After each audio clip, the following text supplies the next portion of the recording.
there's a moment every shop owner hits where the numbers don't lie, but you wish they did. You look at your payroll, you look at your car count, and you realize you got ahead of yourself. That's exactly where I found myself recently at Firestone of Durango. I made the call late 2025, expand, hire ahead, get ready for the spring and summer rush, train, train, train. On paper, it was a smart move. In reality, I carried too much weight for too long. We have to make hard decisions as owners. Heavy as the head that wears a crown, I guess. March looked great. I felt validated, and then April hit, and I got punched right in the mouth. Car count dropped, revenue softened, payroll didn't, because we pay our people hourly, not flat rate. And here's the truth most owners don't want to say out loud. Sometimes the problem isn't the market. Sometimes the problem is the decisions you made trying to outsmart it. And that's what happened to me. And so today, I'm talking about being skinny with your spending, not cheap, not reactive.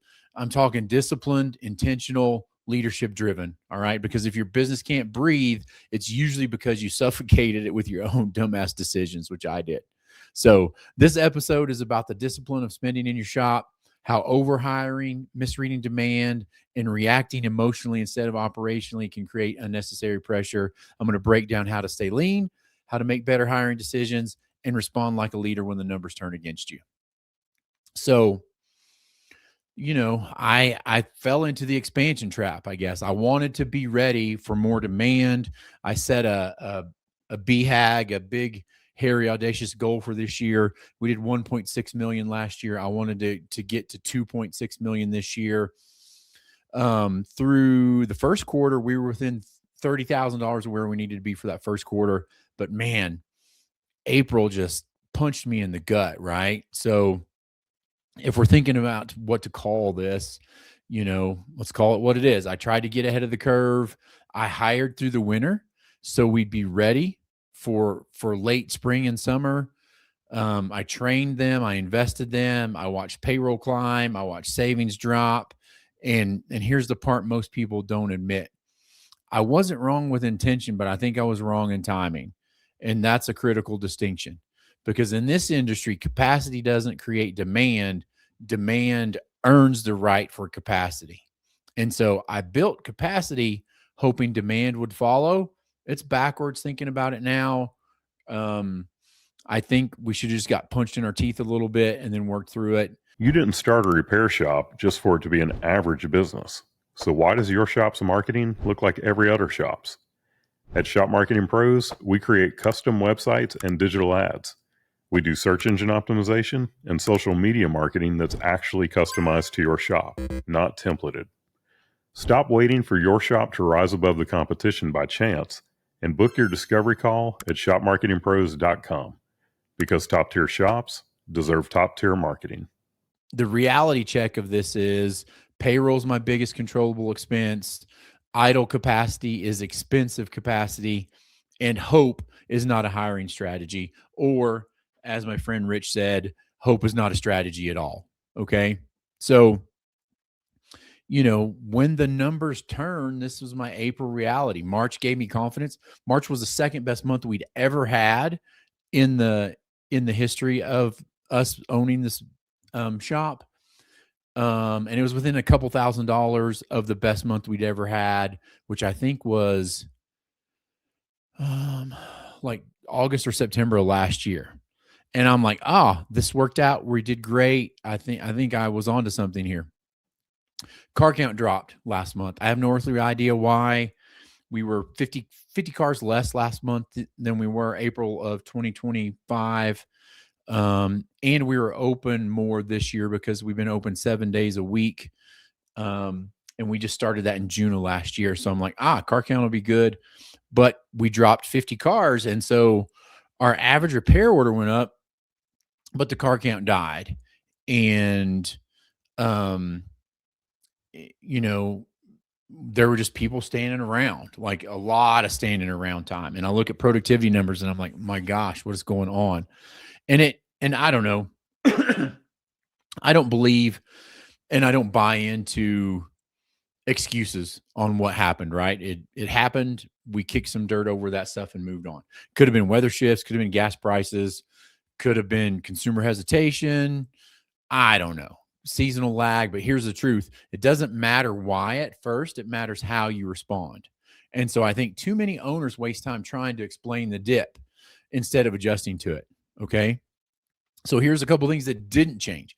Payroll stayed high, expenses stayed high, pressure increased. And that's when my leadership got tested.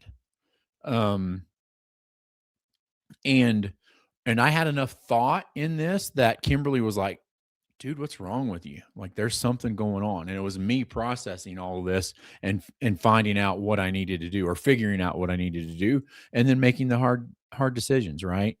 So when it talks about making the hard decisions, this is the part nobody enjoys talking about. I had to let some people go, people that I had hired, people that I trained, people I carried through the winter. All of that's on me. People that I liked. It's not that I didn't like them. It's just, in order to make sure that the bills get paid, make sure that everything's done, and make sure that the rest of the crew survives and the business carries on, I had to make tough decisions, right? The buck stops here always. And if you're leading a shop, you better get comfortable with that reality. Hopefully, I left these people better off than they were when they found us.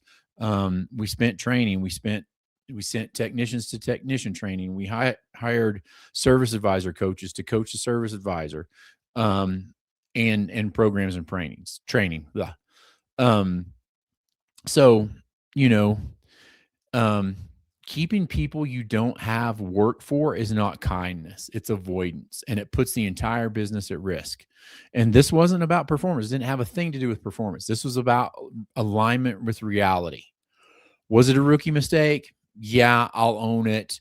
But here's the bigger lesson. You don't learn leadership when things go right. You learn it when you have to fix what you created. And I created this whole mess.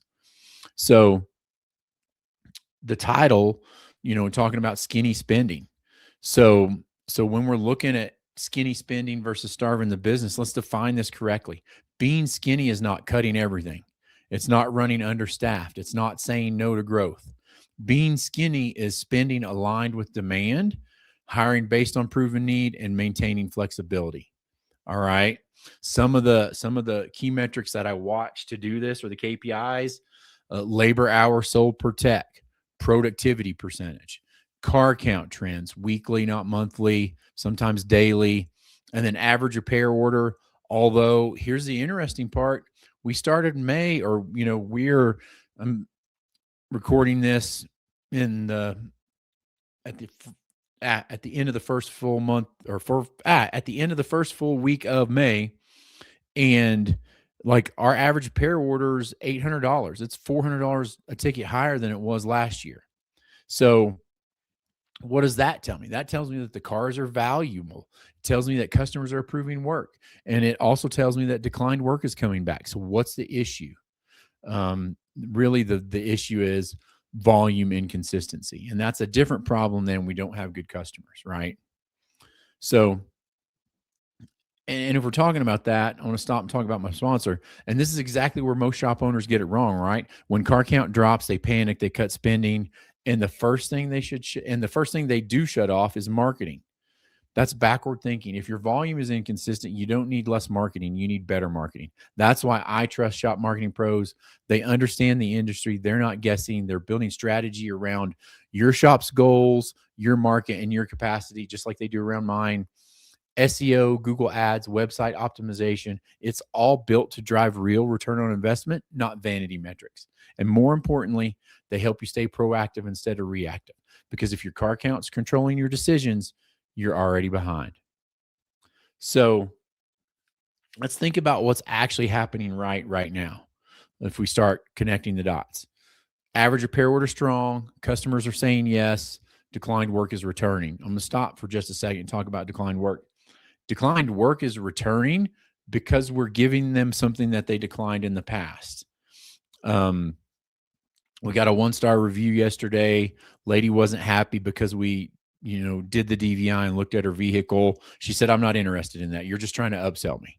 And I was trying to explain to her, I just want her to be informed about her vehicle. Like, in a perfect world, would they always say yes to everything we recommend? Yes. but I'm not dependent on that and I don't need that. We just want you to be able to make smart decisions about your vehicle. Is it time to sell it? Is it time to keep it? What do you do? Do you like this car? Do you not like this car? But based on everything we know, this is what your car's needs are. And so we're presenting it to you. All right. So one of the things is if you look at our average repair order, a lot of these things are just maintenance items that nobody ever talked about. That's one of the things she said. I've been coming here for 15 years and nobody ever said any of these things to me. Well, I think they failed you. The previous owner did by keeping you in the dark about your vehicle. I'm sorry for that. I'm sorry this is a shock, but that's what it is and that's where we're at. Okay? So, if we look at our average written estimate a year ago, our average written estimate was basically just what we were keeping, and then my guys were declining it and then deleting it, or just not presenting it at all. That's why I have a whole new shop staff compared to this time last year when it comes to the front service advisors, because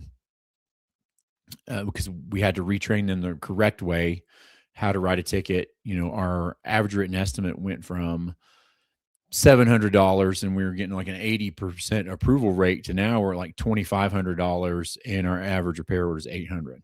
Okay. So when we think about this,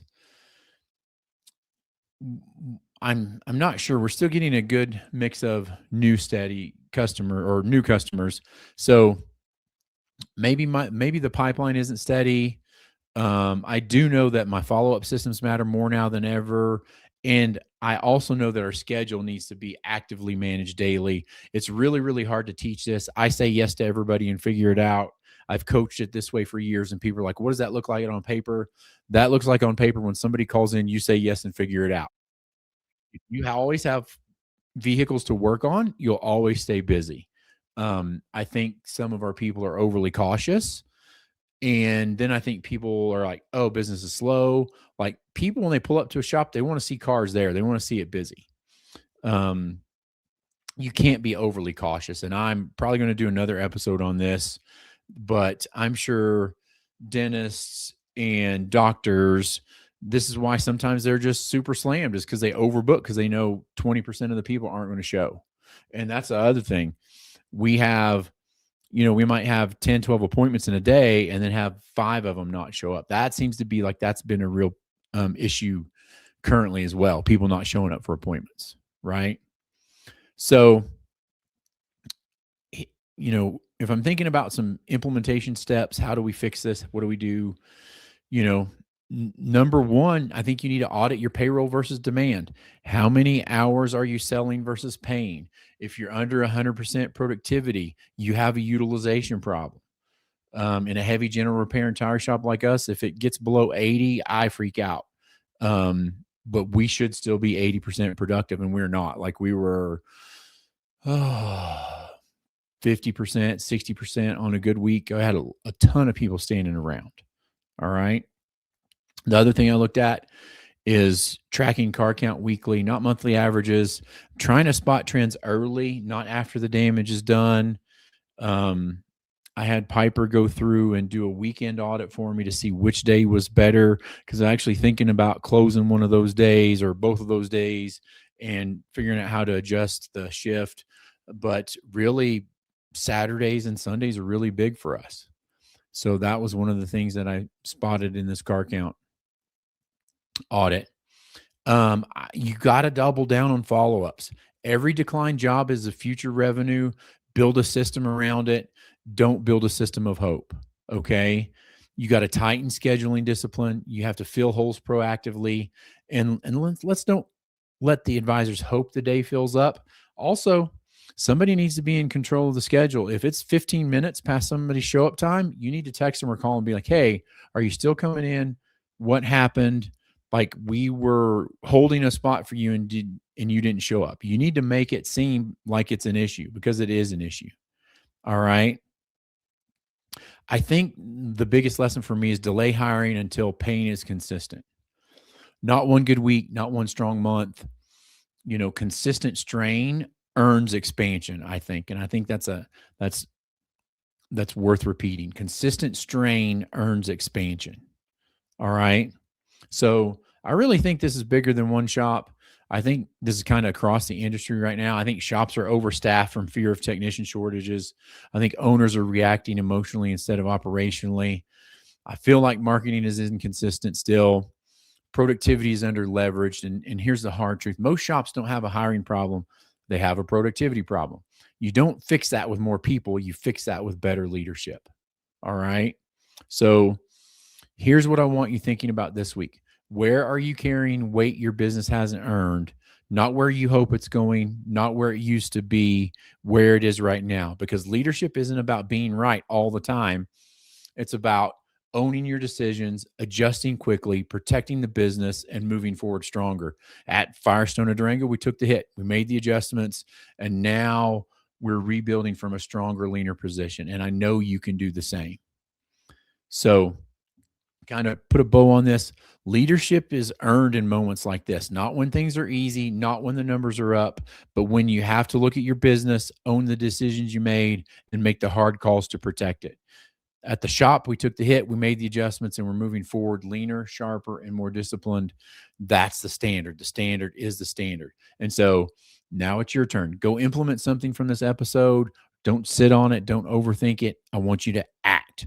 Also, thanks for being part of the Automotive Repair Podcast Network and for pushing this industry forward. If this episode challenged your thinking, share it with another shop owner who needs it. Make sure you're subscribed, leave a review, keep showing up, because this industry doesn't need more shop owners. It needs stronger leaders. Remember, rise and grind, everybody. Have a great day.